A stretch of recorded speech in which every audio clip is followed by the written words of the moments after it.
Hello friends, today we will discuss histology of salivary glands.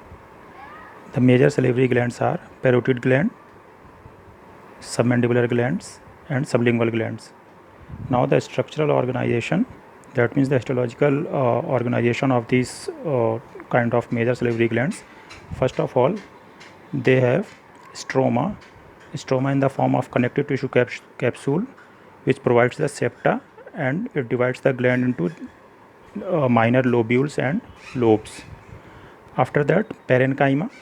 Parenchyma has two parts. First is secretory part and second is conducting part. In secretory part, salivary glands has different uh, acini. If they are rounded, they are known as acini. If they are pear shaped, then it is known as alveoli. Okay, so acini are made up of either serous or mucous cells. Same is for the alveoli. Now, in the secretory part, there are acini and alveoli, while in the conducting part, there are different ductal system. They are the smallest ducts are intercalated ducts. After that, they unite to form a striated ducts, and these striated ducts finally forms the intralobular ducts, and intralobular ducts forms the interlobular ducts. Interlobular duct forms the interlobar duct.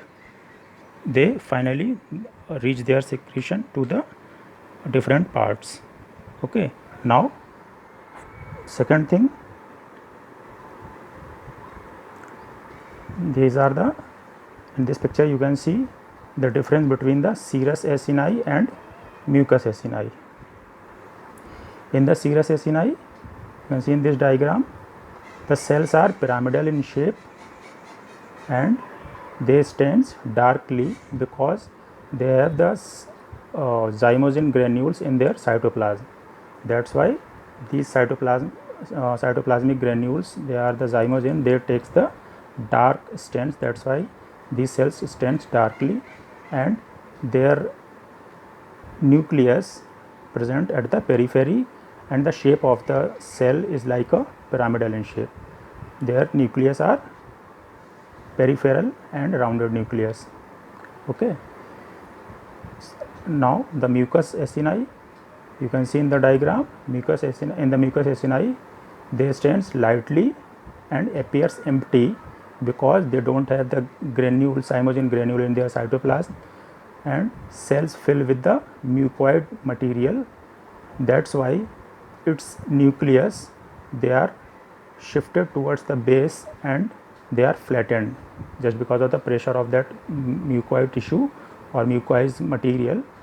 The nucleus shifted to the base and they are the flattened, and these cells are towards the basement membrane. Now alveolus I have told you earlier, the alveolus made up of serous or mucous cells, and in some cases mucous alveoli are covered by group of serous cells. These are known as the demilunes or crescent shape structure. They are the semilunar structures. That's why they are known as the serous demilunes. Okay. Now alveolus in the parotid gland, they are the entirely serous. In submandibular gland, they are the mixed, and in the sublingual gland, they are the mucous type. Now the supporting cells, they are the myoepithelial cell, they are the contractile cells, and after their contraction, they help to squeeze the secretion from the alveoli. Now the tabulated form, what happens with the secretion? The secretion produced in the alveoli, that passes along the different system of duct. I have already told you intercalated ducts, and so many ducts are there, and different part of these have different structure.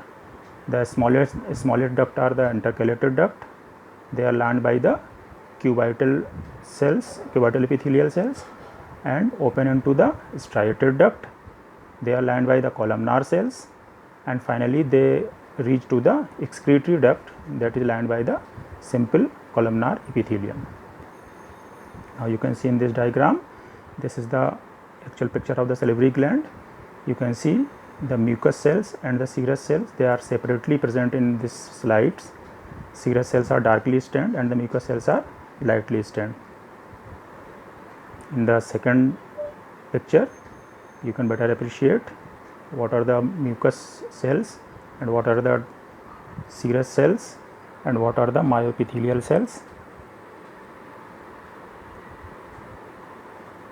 And if mucus acini is surrounded by some of the serous cells, then it is known as the serous demiluon, because that is a crescent shape or semilunar shape structure.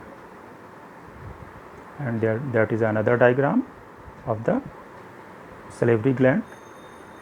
You can see in the slides, different salivary gland slides are there.